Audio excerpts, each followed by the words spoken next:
G'day, I'm Wes Leake, and I'd like to welcome you to my presentation on my context, challenges, and opportunities assessment 3. Here we go. Okay, so quick introduction.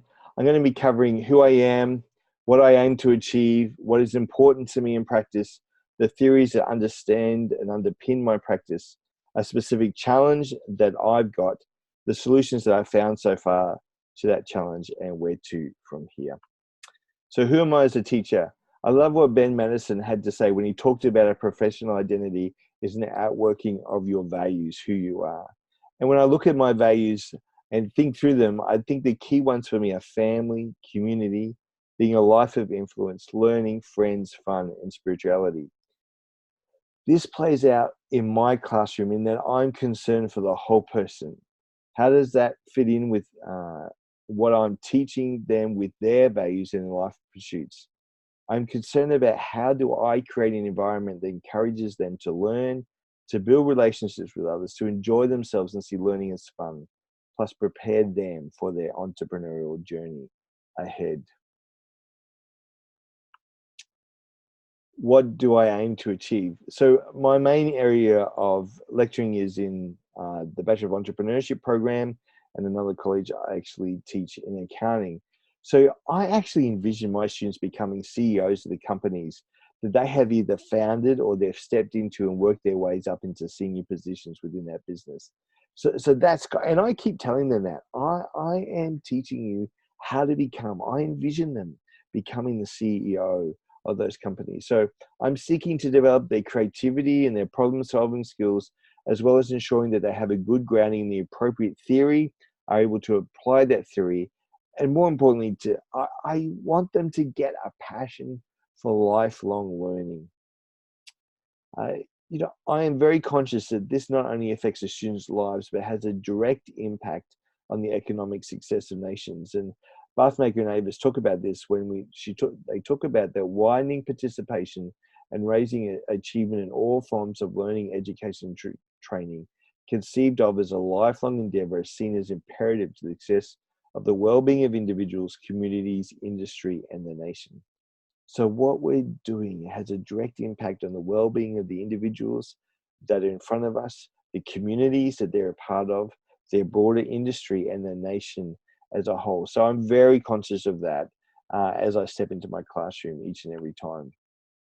So what's important to me is getting to know the students.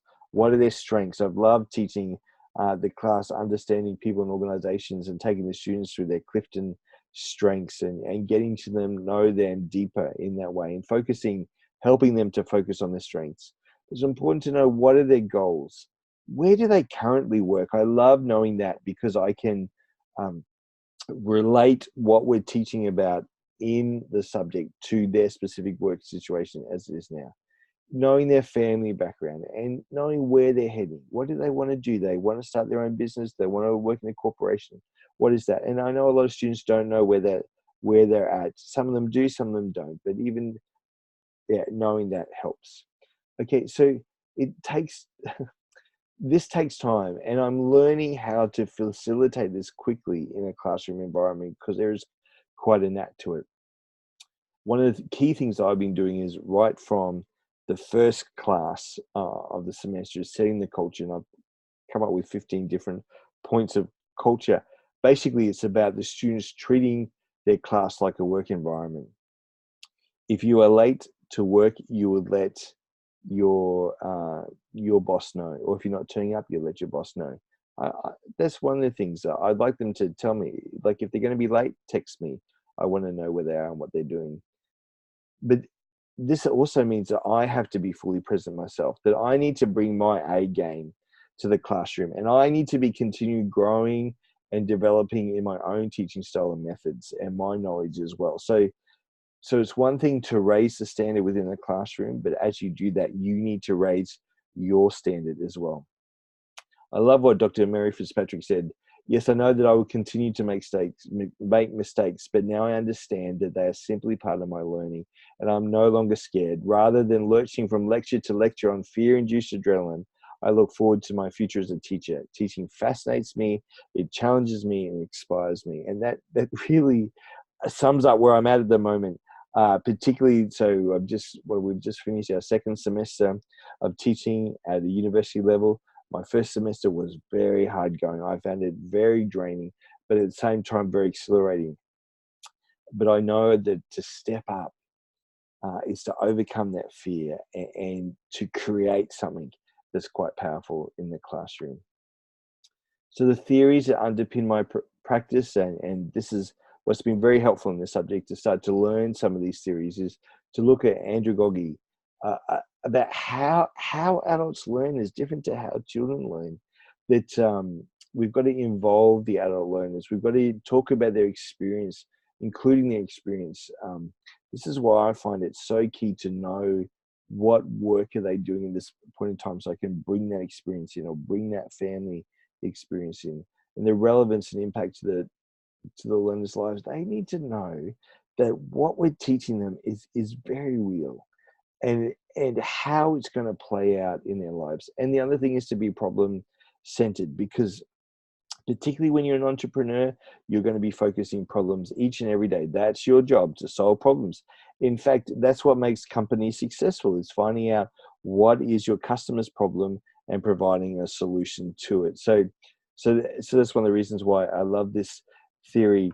Moving forward, if you look at what Garnett talks about, the PAH continuum, looking at pedagogy, andragogy, and hoitagogy, and moving them along, sometimes we have to just flat out teach stuff. This is information that I need to teach you, so that you know it. And particularly some of the accounting stuff, you've just got to know some of the basics by rote, and that's just how it is. So it's knowing what you need to teach them.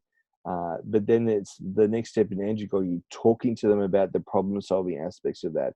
And then moving forward to a theory that I'm fascinated with particularly is hoitagogy.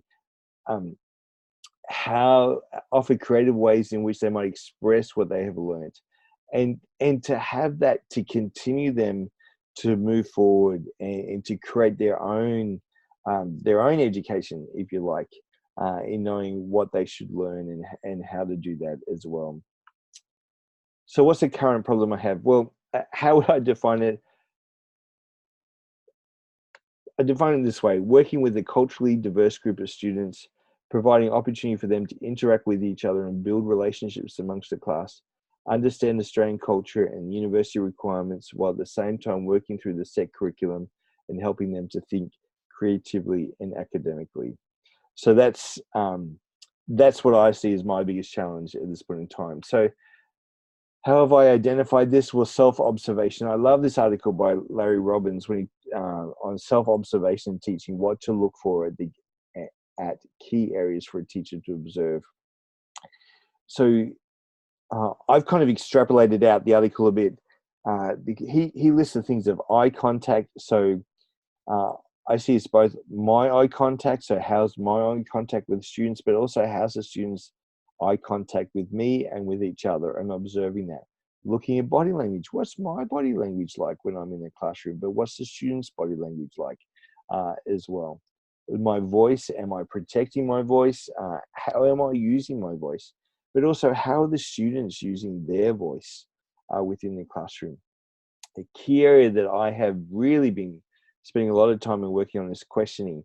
How do I ask questions that will help me to understand whether students understand the materials, but also to get them to think, to move forward, to take the materials and to ponder it and to think on it and move forward with it. Responding. How am I responding to the students? And I think that's key. Sometimes I found that I've got quite defensive, and I've had to, watch that. But also, how are the students responding to me? But how are they responding to each other in the classroom? And then the other key areas is assessments. The results from assessments, and the assessments tell us an awful lot. And it's another way I observe what is going on.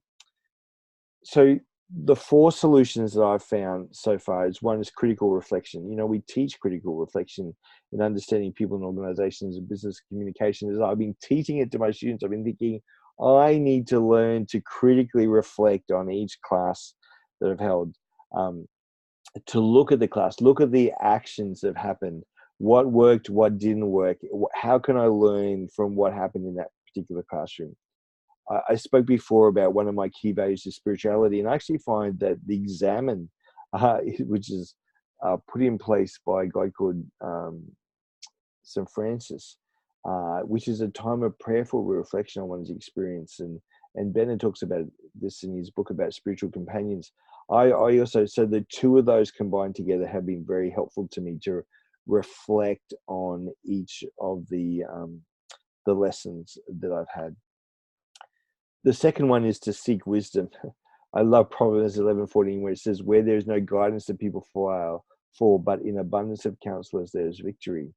Bob Bodine, who is one of America's top sports and entertainment recruiters, talks about in his book, The Power of Who, and the presentation I referred to in the references, about developing a board of directors around you.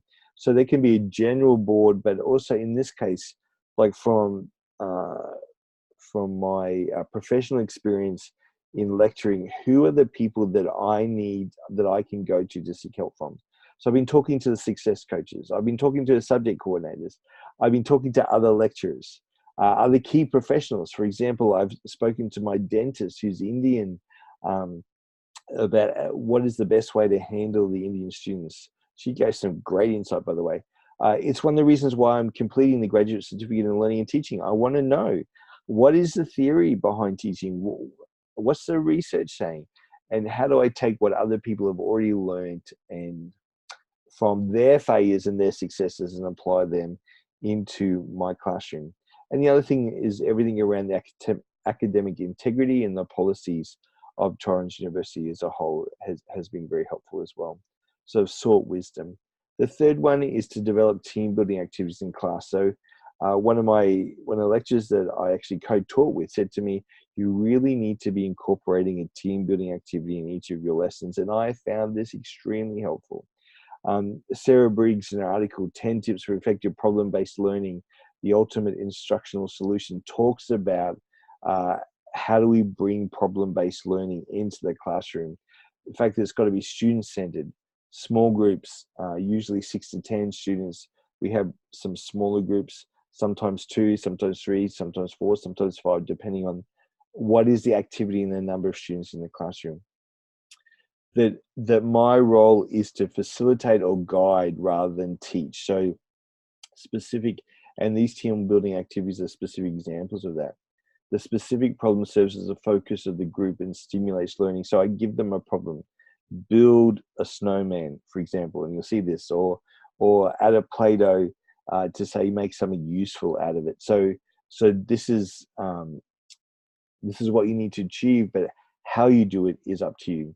So the problem, how do they use problem solving skills to grow and develop and solve that problem, which is very key in the workplace environment. And then what's the new knowledge obtained through self-directed learning? And this is perhaps one of the areas that I'm really starting to focus more on, is how do I draw out those learnings from these group activities? What are the questions that I need to ask? How do I get them thinking about it? How do I get them to critically reflect on it as well? So I haven't quite got there yet, but I'm on my way. So I want to give you some examples of the activities that we've done. So we've built tall towers out of newspaper and masking tape. We've built towers out of spaghetti and marshmallows. We've used Play-Doh to create something useful. So I started off as an individual. They had to create something useful by themselves. Then they had to create something useful in a pair. Then something in a larger group. And then they had to create something useful as a whole class. And that was fascinating. You can see here the whole class working on it. One of the other things is they had to come up with an idea to make something. And here this group made an amazing basket out of newspaper. One of the other team building activities we did was they had to make out of newspaper, make the tread on like a tank, and then they had to get in and be the wheels and move it around. That was a fun day. And then the other one was making snowmen. So you can see that's the example of snowmen there. So these are the kind of activities, and also these photos give you kind of an example of the broad cross section of students from the different cultural backgrounds that they have in their class as well. The last solution that I have been developing more and more is the one-on-one. And this Turkish proverb, if speaking is silver, then listening is gold. So taking the time to go around and spend one-on-one with my students. I did this 2 weeks ago in one of my classes. We just specifically, they were working on their assessment, and I just went from person to person to person and took about at least 5 minutes with each one, talking through where they're at with their assignment, what do they need to know, all that. And I found that extremely useful. And I've done that a number of times more. And I think I've underestimated the power of that one-on-one connection. Like this week, it was week 12, and we bought food in 2 classes just to celebrate the end of semester, and just sitting there down with them, eating a meal together, or if you can call it a meal, cake and lollies and all that kind of stuff. But listening to their stories has been very powerful, and has really made me think this past week about how do I incorporate that more into my classroom. So there's the solutions that I've found so far. In conclusion, I want to share with you another quote from Dr. Mary Fitzpatrick. And she says, now when I strip away all the layers, I recognize that my thinking about the approach to teaching rests on making connections at the deepest human level. Making connections means building relationships with my students and colleagues. At a more pragmatic level, making connections can simply mean joining the dots, closing the gaps, and helping students to understand the connections between marketing theory and their lives. I enjoy the complexity and the richness that comes from making connections, and I relish the deconstruction of complexity to explore the connections upon which has been built. Recently, I chanced upon a quote by Parker J. Palmer that resonates with my belief in the fundamental importance of connections in my teaching practice. Good teachers have a capacity for connectedness. They're able to weave a complex world of connections among themselves, their subjects, and their students, so that students can learn to weave a world for themselves. I put this as a conclusion because I think it sums up where I'm at the moment. My role is to make connections. My role is to make connections between myself and the students, between the students and each other, between the students and the material, between myself and the material, then between the material and real life situations, and then to set them up for the future. Even connections between the class and industry. Yeah. So that's, I'm having fun doing that. I'm enjoying this whole process. I have a lot more to learn. I know that, but it is a journey. It's fun. We're always going to face problems. There's always going to be new things, but learning to reflect, learning to go to wisdom, putting in place the problem-based learning in classroom, and then taking the time to sit down one-on-one and talk to people, I found very helpful. And hey, Tricia, I want to thank you too for, I've learned so much in this class. It's been a busy term, but I so appreciate what I've learned. So thank you very much.